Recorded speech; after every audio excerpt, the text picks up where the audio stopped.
Americans, a moment we have all been waiting for. It is now my great privilege and high honor to be the first person to officially introduce the 46th President of the United States, Joseph R. Biden, Jr. Hey, by the way, chat, I'm gonna need an update from your families, from your QAnon families, on like how they're coping with this when we're done with this process, because I need to understand. Like, so what happens? Like, you know, Joe Biden is now president. Uh-oh. Everybody's watching it. Donald Trump literally left in the most pathetic way possible. Vice President Harris. Speaker Pelosi. Leader Schumer. Leader McConnell. Vice President Pence. And my distinguished guests, my fellow Americans. This is America's day. This is democracy's day. A day of history and hope, of renewal and resolve. Through a crucible for the ages, America has been tested anew. Thank you for teaching me. And America has risen to the challenge. Today, we celebrate the triumph not of a candidate, but of a cause, the cause of democracy. The people, the will of the people has been heard, and the will of the people has been heeded. We've learned again that democracy is precious. Democracy is fragile. And at this hour, my friends, democracy has prevailed. So now, on this hallowed ground where just a few days ago, violence sought to shake the Capitol's very foundation, we come together as one nation, under God, indivisible, to carry out the peaceful transfer of power as we have for more than 2 centuries. As we look ahead in our uniquely American way, restless, bold, optimistic, and set our sights on the nation we know we can be and we must be. I thank my predecessors of both parties for their presence here today. I thank them from the bottom of my heart. And I know you can brunch again. And I know the resilience of our Constitution. You can be racist again. We did it. We elected. The strength of our nation. Joe Biden. As does President Carter. We can avoid talking about immigration again. Today, but whom we salute for his lifetime in service. Brunch is back on the menu, boys. Each of those patriots have taken the oath first sworn by George Washington. But the American story depends not on any one of us, not on some of us, but on all of us, on we the people who seek a more perfect union. This is a great nation. We are good people. And over the centuries, through storm and strife, in peace and in war, we've come so far, but we still have far to go. We'll press forward with speed and urgency, for we have much to do in this winter of peril and significant possibilities.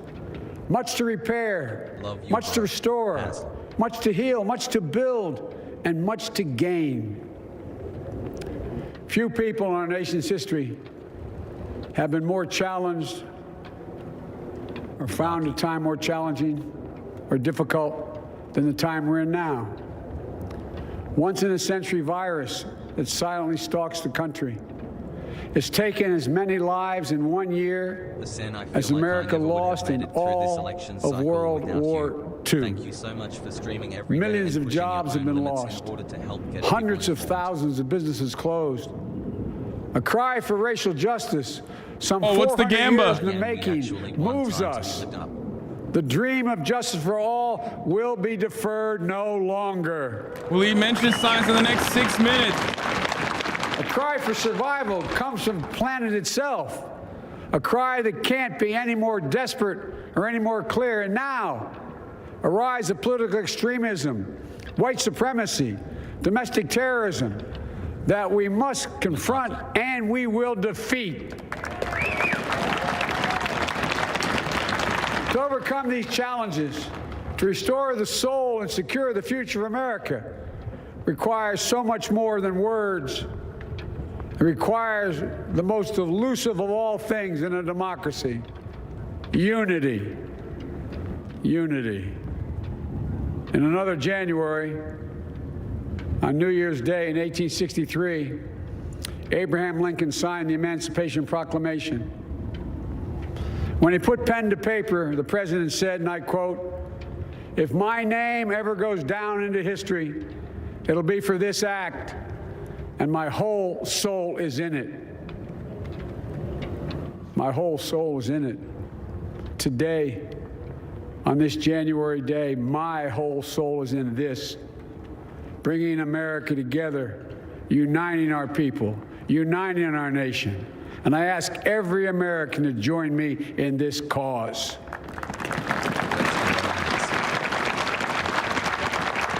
Yeah, except, like, you know, To fight the 56% of Republicans agree with Trump. anger, resentment and hatred, Still. extremism, lawlessness, violence, disease, joblessness, and hopelessness. With unity, we can do great things, important things. We can right wrongs. We can put people to work in good jobs. We can teach our children in safe schools. We can overcome the deadly virus. We can reward work and rebuild the middle class and make health care secure for all. We can deliver racial justice, and we can make America once again the leading force for good in the world. I know speaking of unity can sound to some like a foolish fantasy these days.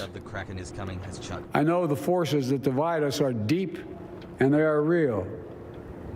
But I also know they are not new.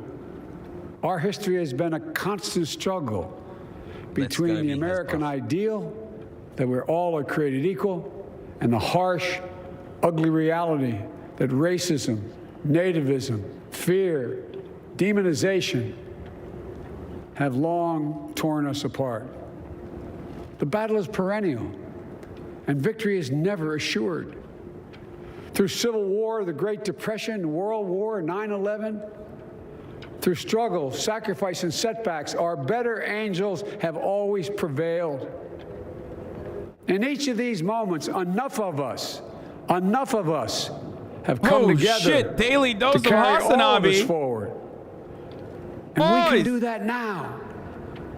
History, faith, and reason show the way. The way clip of channels unity. are here. We can see each other not as adversaries, but as neighbors. Daily We can dose treat each other paying with tax. dignity and respect. We can join forces, stop the shouting, and lower the temperature. For without unity, there is no peace, only bitterness and fury. No progress, only exhausting outrage. No nation, only a state of chaos. Daily dose is clipping this, so This is our historic moment he knows. of crisis and challenge. And unity is the path forward. And we must meet this moment as the United States of America. He's like, I'm If we posting do this that, as soon as it's over. I guarantee you we will not fail. We have never, ever failed in America. When we've acted together. And so today, at this time, in this place, let's start afresh. All of us. Let's begin to listen to one another again. Hear one another. See one another. Show respect to one another. Politics doesn't have to be a raging fire, destroying everything in its path. Every disagreement doesn't have to be a cause for total war. And we must reject the culture in which facts themselves are manipulated and even manufactured.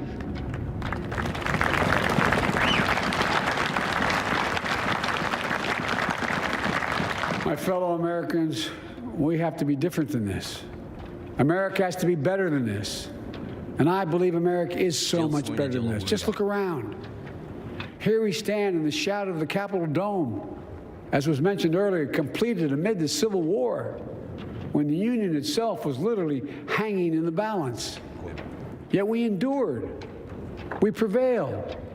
Here we stand, looking out on the great mall where Dr. King spoke of his dream. I'm not going to run an ad right now, Chad. 108 years ago, in the middle of the fucking speech, thousands of protesters tried to block brave women marching for the right to vote. And today, we mark the swearing in of the first woman in American history elected to national office, Vice President Kamala Harris. Don't tell me things can't change. Here we stand, across the Potomac from Arlington Cemetery, where heroes who gave the last full measure of devotion rest in eternal peace. And here we stand, just days after a riotous mob thought they could use violence to silence the will of the people, to stop the work of our democracy, to drive us from this sacred ground. It did not happen. It will never happen. Not today, not tomorrow, not ever. Not ever. like, is Mitch McConnell clapping right now? I want to know. Is Mitch McConnell clapping? George W. Bush is there. Fuck it.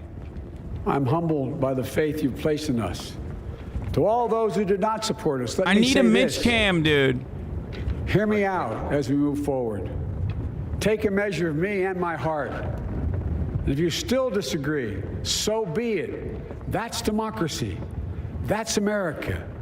The right to dissent peaceably within the guardrails of our republic is perhaps this nation's greatest strength. Yet hear me clearly.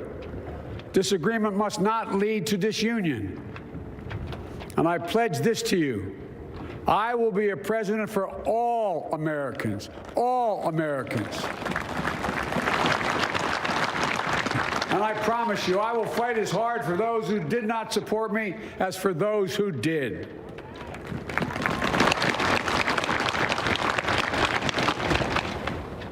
Many centuries ago, St. Augustine, a saint of my church, wrote that a people was a multitude defined by the common objects of their love. Defined by the common objects of their love.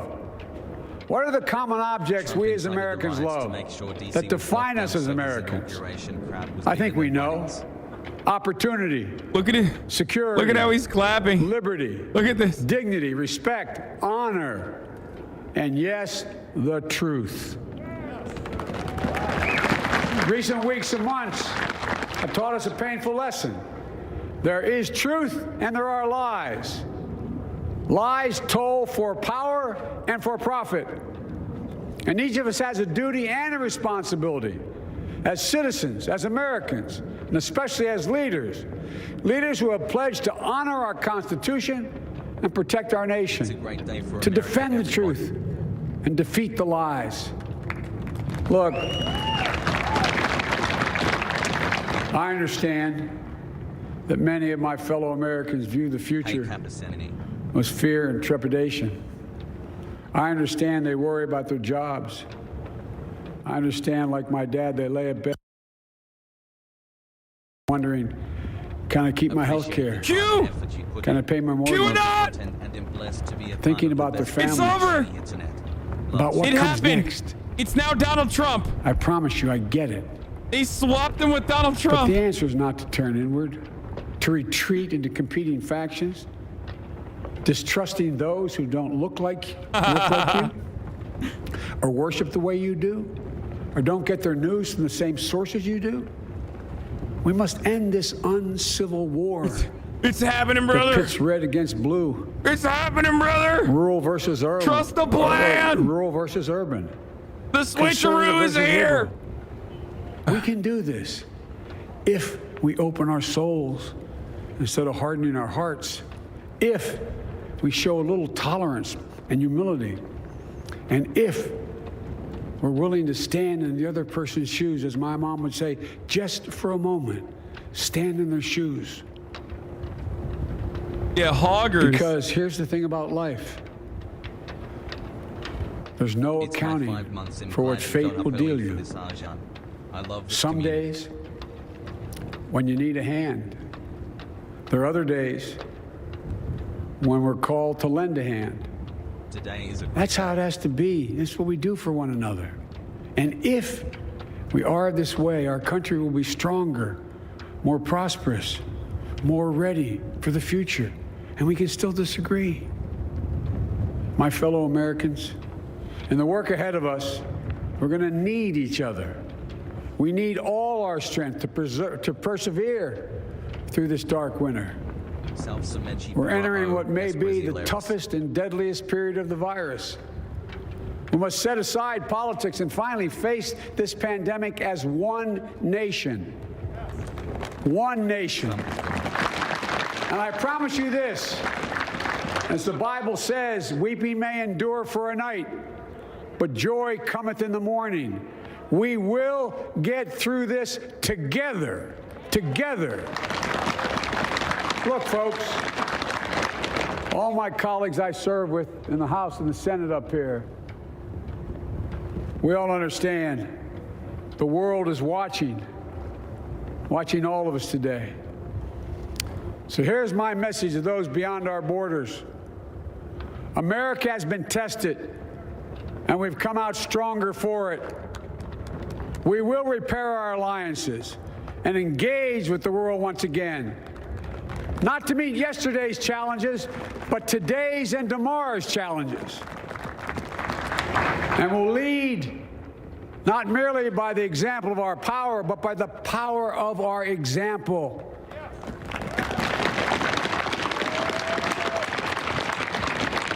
We'll be a strong and trusted partner for peace, progress, and security. Look, you all know we've been through so much in this nation. And my first act as president, I'd like to ask you to join me in a moment of silent prayer. Remember all those who we lost in this past year to the pandemic. Those 400,000 fellow Americans, moms, dads, husbands, wives, sons, daughters, friends, neighbors, and co-workers.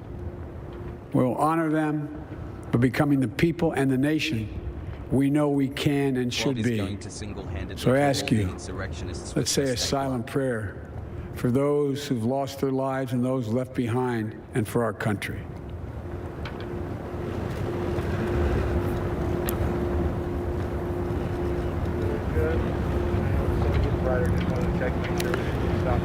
Amen. Folks, Damn, that was a this is a quick-ass time of prayer, testing. bro. We face an attack on our democracy and on truth, a raging virus, growing inequity, the sting of systemic No racism, woman. a climate in crisis, That's bullshit. America's role in the world. Any one of these would be enough to challenge us in profound ways. But the fact is, we face them all at once, presenting this nation with one of the gravest responsibilities we've had. Now we're going to be tested. Are we going to step up, all of us? It's time for boldness, for there's so much to do. And this is certain. I promise you, we will be judged. New Gamba, will Joe Biden predict the... by how we resolve these New cascading Gamba, will crises Joe of our Biden mention the era. Irish poet near the end? We will rise to the occasion is the question. Will we master this rare and difficult hour? Will we meet our obligations and pass along a new and better world to our children? I believe we must. I'm sure you do as well. I believe we will. And when we do, we'll write the next great chapter in the history of the United States of America, the American story. A story that might sound something like a song that means a lot to me. It's called American Anthem. There's one verse that stands out, at least for me, and it goes like this. The work and prayers of century have brought us to this day. What shall be our legacy? What will our children say? Let me know in my heart when my days are through. America, America, I gave my best to you. Let's us add our own work and prayers to the unfolding story of our great That nation. bars, dude? If we do this, then when our days are through, our children and our children's children will say of us, they gave their best, they did their duty, they healed a broken land. My fellow Americans, I close the day where I began, with the sacred oath. Before God and all of you, I give you my word. I will always level with you. I will defend the Constitution. I'll defend our democracy. I'll defend America. And I'll give all of you, keep everything I do in your service, thinking not of power, but of possibilities, not of personal interest, but the public good. And together, we shall write an American story of hope, not fear, of unity, not division, of light, not darkness, a story of decency and dignity, love and healing, greatness and goodness.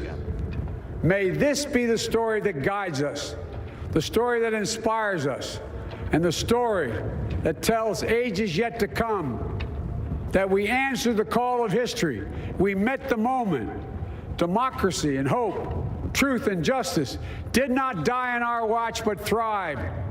That America secured liberty at home and stood once again as a beacon to the world. Bro. That is what we owe our forebears. Someone Googled if one Norah another, Jones and was half generations to Irish. follow. That doesn't So, count. They're talking about the famous one that he purpose and uses all the resolve, time.